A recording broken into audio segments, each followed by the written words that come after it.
ඔයාට එහෙම බැරි වෙන ගණන් මාක් කරගෙන දිගට ස්කිප් කර කර යන්න. එයා මෙන්න මේ වෙලාවේදී පටන් ගන්න ඕන කොට කොලේ ඔයාගේ ඔයා ගත්ත උත්තර ටික මාක් කරගන්න.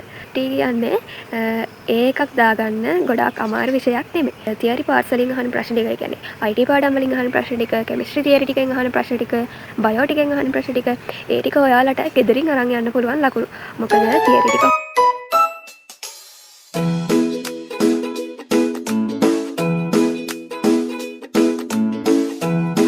කොහොමද ඉතින් ඔයාලට ඉතින් ඔන්න 2026 A level exam කරන නංගිලා මල්ලිලාට තව මාස 3යි ඉතුරු වෙලා තියෙන exam එකට. ඉතින් මම දන්නවා ඔයාලා මේ දවස්වල ගොඩක් busy කියලා. ගොඩක් වැඩ කරනවා ඇති, papers එහෙම ගොඩක් කරනවා ඇති. ඉතින් මම අද ඔයාලට අරගෙන ආවේ SFT paper එක ගැන. SFT paper එකේ MCQ paper එක කරද්දී කොහොමද අපේ time එක manage කරගෙන හරියටම උත්තර ලියන්නේ කියන එක තමයි කියන එක ගැන කියලා දෙන්න තමයි මම අද මේ වීඩියෝ එක අරගෙන ආවේ. SFT paper MCQ එකට පැය දෙකක් තිබුණාට ගොඩක් අයට වෙලාව මදි වෙනවා. නේ මොකද ගණන් හදන පාර්ට්ස් වල අමාරු ගණක් අහුවුනහම ගොඩක් අය ඒකෙම එල්ලිලා ඉන්නවා. ඉතින් ඒක තමයි ප්‍රධානම හේතුව ඔයගලන්ට වෙලාව මදි වෙන්න. ඉතින් මං හිතනවා අද මං කියලා දෙන විදිහට ඔයාලා MCQ paper එක කරොත් එහෙම ඔයාලට අනිවාර්යෙන් වෙලාව ඉතුරු වෙන්නත් පුළුවන්. ඉතින් වැඩි කතා නැතුව අපි වීඩියෝ එකට ගිහින් බලමු කොහොමද මේ MCQ paper එක අපේ time එකත් manage කරගෙන කරන්න කියලා.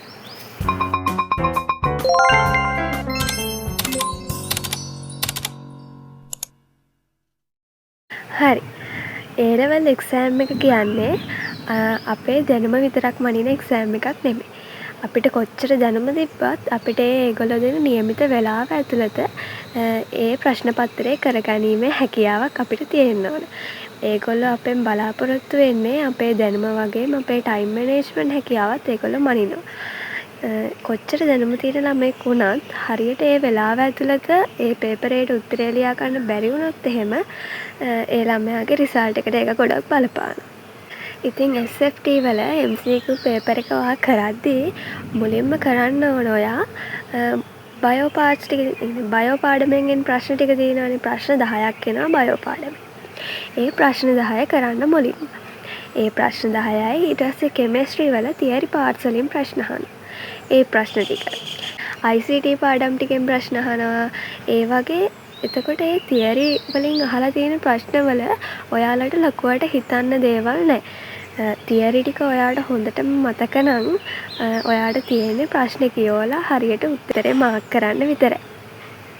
හරිම ලේසි මේ තියරි වලින් අහන ප්‍රශ්නවලට උත්තර මාක් කරන්න. ඉතින් ඔයාගේ වෙලාව ඉතුරු කරගන්න ඔයා මුලින්ම ඒ ටික කරන්න. IT වලින් අහන ප්‍රශ්න ටික එහෙම පේපර් එකේ මැද හරියේ තියෙන්නේ. ඒ මැද හරියේ තිබුණට කමන්නේ. ඔයාලා ඒ කියන්නේ පේපර් එකේ ප්‍රශ්න කරද්දී අනුපිළිවෙලටම කරන්න ඕන කියලා නීතියක් නැහැ. ඔයාලට ලේසි ප්‍රශ්න ටික මුලින් කරන්න පුළුවන්. ඉතින් ඒ තියරි වලින් අහලා තියෙන ප්‍රශ්න ටිකට මුලින්ම උත්තර ලියලා පටන් ගත්තොත් ඔයාලගේ වෙලාව ඉතුරු කරගන්න හරිම ලේසියි. ඔන්න දැන් පේපරේ පළවෙනි වටේ යද්දී ඔයා තියරි ප්‍රශ්න ටික ඔක්කොම ඉවර කරලා තියෙන්නේ. ඊළඟට ඔයාට ඉතුරු වෙලා තියෙන්නේ මැත්ස් පාර්ට් එකෙන් අහන ප්‍රශ්න ටිකයි ෆිසික්ස් පාර්ට් එකෙන් අහන ප්‍රශ්න ටිකයි. ඒ කියන්නේ ගණන් හදන්න. ඉතින් ඔයා මේ වෙනකොට දැනගෙන තියෙන්න ඕනේ ඔයාට ලේසි මොකක්ද කියලා. ඒ කියන්නේ අපි හිතමු ඔයා ෆිසික්ස් වලට වඩා මැත්ස් වලට දක්ෂයි කියලා. ඔයා ෆිසික්ස් වලට වඩා මැත්ස් වලට දක්ෂ වෙද්දි තව කෙනෙක් මැත්ස් වලට වඩා ෆිසික්ස් වලට දක්ෂ වෙන්න පුළුවන්. එතකොට ඔයා පළවෙනි වටෙන් දැන් තියරි ප්‍රශ්න ටික ඉවර කරලානේ තියෙන්නේ. ඊට පස්සේ ඔයාට ලේසි පාර්ට් එකේ ප්‍රශ්න ටිකෙන් පටන් ගන්න. දැන් ඔයාට මැත්ස් ලේසි නම් ඔයා මැත්ස් ගණන් ටික හදන්න පටන් ගන්න. එහෙම හදාගෙන යනකොට ඔයාට සමහර ගණන් හදාගන්න බැරි වෙයි. එතකොට හදාගන්න බැරි වුණොත් එහෙම ඔයා ඒ ගානෙම එල්ලිලා ඉන්න එපා.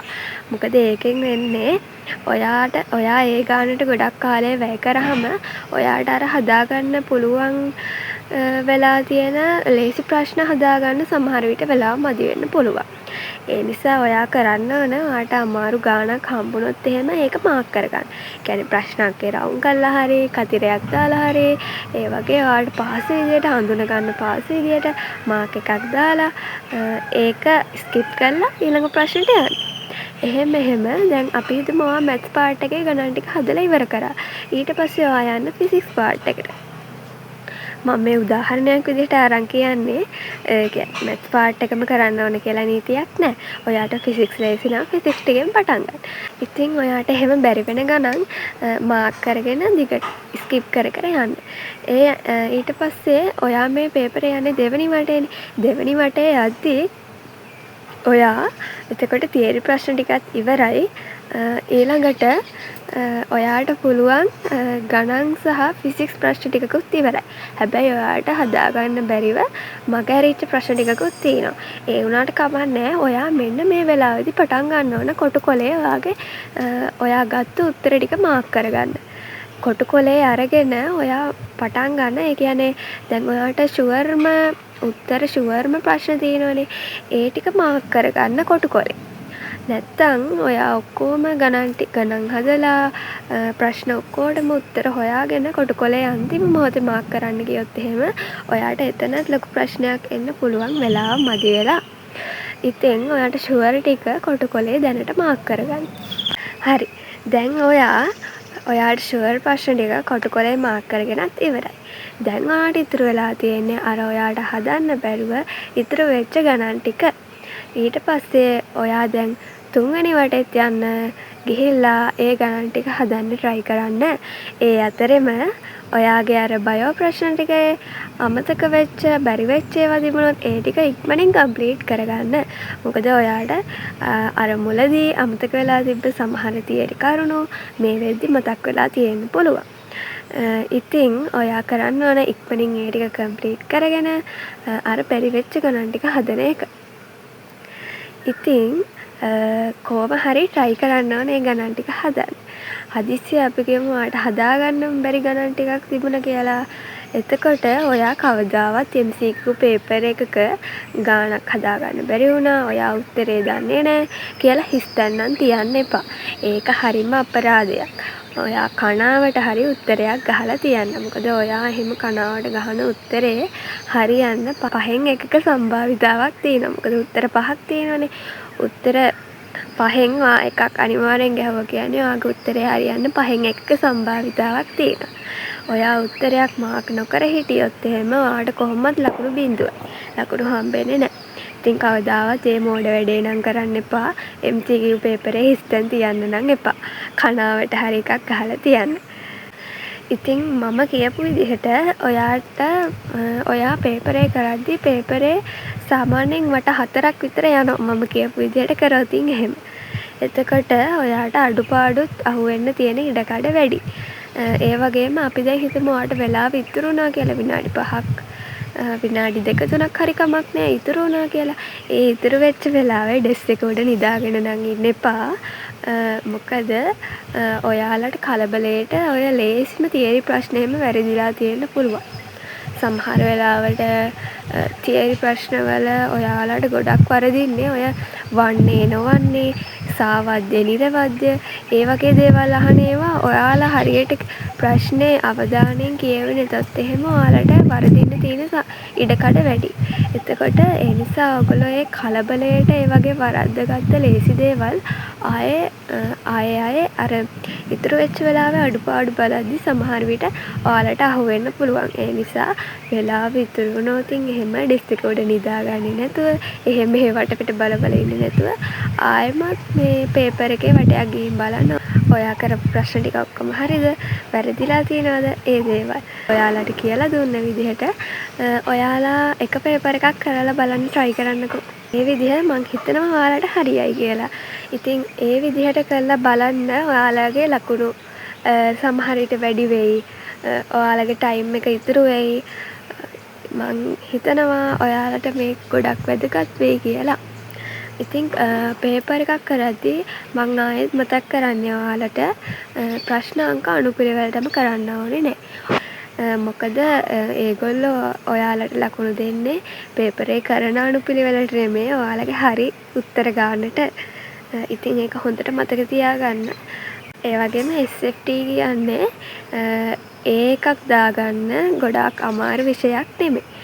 වැදගත්ම දේ වෙන්නේ ඕනම දෙයකට කැපවීම, උනන්දුව සහ උත්සාහය තියෙන්න ඕන. ඔයා MCQ පේපර් පුළුවන් තරම් කරන්න. MCQ කරන තරමට තමයි ඔයාගේ ස්කිල් එක වැඩි වෙන්නේ. ඒ වගේම ඔය තියරි පාර්ට්ස් වලින් අහන ප්‍රශ්න ටික, ඒ කියන්නේ IT පාඩම් වලින් අහන ප්‍රශ්න ටික, කෙමිස්ට්‍රි තියරි ටිකෙන් අහන ප්‍රශ්න ටික, බයෝ ටිකෙන් අහන ප්‍රශ්න ටික, ඒ ටික ඔයාලට ගෙදරින් අරන් යන්න පුළුවන් ලකුණු. මොකද තියරි ටික හොඳට පාඩම් කරගත්ත කියන්නේ ඒ පාඩම් කොටස් වලින් හම්බෙන සම්පූර්ණ ලකුණු ටික ඕනම ළමයෙක්ට ගන්න පුළුවන්. ඉතින් ඒ ගෙදරින් අරන් යන්න තියෙන ලකුණු ටික ඔයාලා මිස් කරගන්න නම් එපා. ඉතින් මං හිතනවා අද වීඩියෝ එක අපේ A-level exam එක කරන්න ඉන්න නංගිලා මල්ලිලට ගොඩක් වැදගත් වෙන්න ඇති කියලා.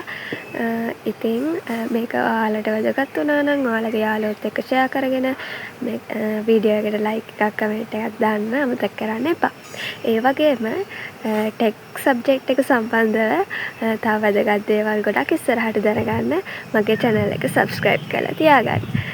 ඉතින් එහෙනම් ඔයාලා හැමෝම ඊළඟ වීඩියෝ එකෙන් මං හම්බෙන්න එනකන් සතුටින් පරිස්සමින් හොඳට වැඩ ටික කරගෙන ඉන්න.